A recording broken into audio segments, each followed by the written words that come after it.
Welcome to waves media Telugu. Guntur జిల్లా ప్రత్తిపాడు నియోజకవర్గంలో బీసీలకు స్థానిక సంస్థల ఎన్నికల్లో 34% రిజర్వేషన్లు కల్పిస్తూ ప్రభుత్వం తీసుకున్న నిర్ణయంపై ఎమ్మెల్యే డాక్టర్ బూళ్ల రామాంజనేయులు హర్షం వ్యక్తం చేశారు. CM Chandrababu, deputy CM Pawan Kalyan చిత్రపటాలకు పాలాభిషేకం చేసి కృతజ్ఞతలు తెలిపారు. బీసీల రాజకీయ సాధికారత, సామాజిక న్యాయానికి ఈ నిర్ణయం చారిత్రాత్మక ముందడుగు అని ఎమ్మెల్యే పేర్కొన్నారు. గ్రామీణ స్థానిక సంస్థల్లో 34%, మున్సిపాలిటీల్లో 33.33% రిజర్వేషన్లతో ప్రజాస్వామ్య పాలనలో బీసీల భాగస్వామ్యం మరింత పెరుగుతుందని తెలిపారు. కార్యక్రమంలో బీసీ నాయకులు, టీడీపీ నాయకులు మరియు కార్యకర్తలు పాల్గొన్నారు.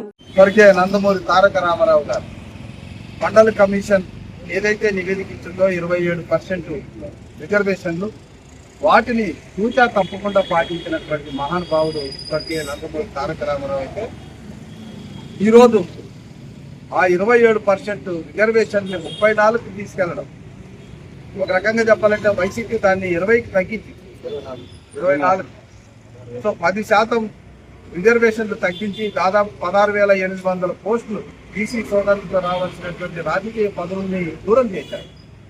అయితే చంద్రబాబు నాయుడు గారు నిన్నటి రోజున బీసీల రిజర్వేషన్ని 34% చేయడం అనేటువంటిది నిజంగా గొప్ప వరం అనేటువంటిది, చారిత్రాత్మకమైనటువంటి ఘట్టం అన్నటువంటిది తెలుసుకోవాలి. అదేవిధంగా అంబేద్కర్ గారు ఒక మాట అన్నారు, రాజ్యాధికారమే నిజమైనటువంటి సాధికారత, అసంతృప్తులైనటువంటి సాధికారత. ఒక రకంగా ఆర్థిక పరమైనటువంటి అనేక కార్యక్రమాలు తెలుగుదేశం పార్టీలో అమలు పడుతున్నారు. సప్లాన్ మొట్టమొదటి తెచ్చింది తెలుగుదేశం పార్టీ, 30 స్కీములు అమలు చేసింది తెలుగుదేశం పార్టీ. ఆదరణ పథకాన్ని అమలు చేసి వివిధ కుల వృత్తులు, చేతి వృత్తుల మీద ఆధారపడేటటువంటి మా బీసీ సోదరులు దాదాపు 1 కోటి మందికి మొదటి ఆదరణలో ఇచ్చినటువంటి ప్రభుత్వం కూడా తెలుగుదేశం ప్రభుత్వం. అదేవిధంగా మన గీత కార్మికులకి పెన్షన్లు ఇవ్వాలన్నా, లేదా చేనేత కార్మికులకి పెన్షన్తో పాటు వారికి ఆర్థికమైనటువంటి ఇవ్వాలన్నా, అదేవిధంగా నాయ బ్రాహ్మణులకి వారికి కావలసినటువంటి ఉచిత విద్యుత్ ఇవ్వాలన్నా, ఏది చేయాలన్నా కూడా చంద్రబాబు నాయుడు గారు చేశారు. ఈరోజు 50% పైగా ఉన్నటువంటి సోదరులకి 34% రిజర్వేషన్ ఇవ్వడం అందరికీ అర్చనీయం. మేమందరూ కూడా దానికి మద్దతు ఇస్తున్నాం. ఈరోజు ప్రత్తిపాడు నియోజకవర్గం నుంచి పోవడానికి ఒక అవకాశం ఈరోజు ఈ పాలాంశం.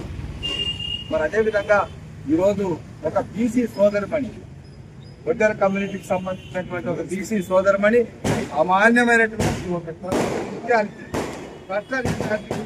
ఈరోజు ఇచ్చారు.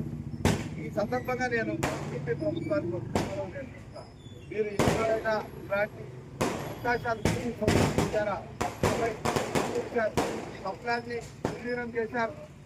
రిజర్వేషన్ని 24కి తగ్గించి దాదాపుగా 10% కోత కొట్టారు. మాకు మీకు ఎలాంటి పోలిక లేదు. కాబట్టి బీసీ సోదరులు మొత్తం 144 కులాలుగా ఉన్నటువంటి సోదరులు 50% పైగా ఉన్నటువంటి సోదరులు ఎప్పుడు తెలుగుదేశం పార్టీ ఉంటారు. బీసీ రక్షణ చట్టం అనేక అంశాలు కూడా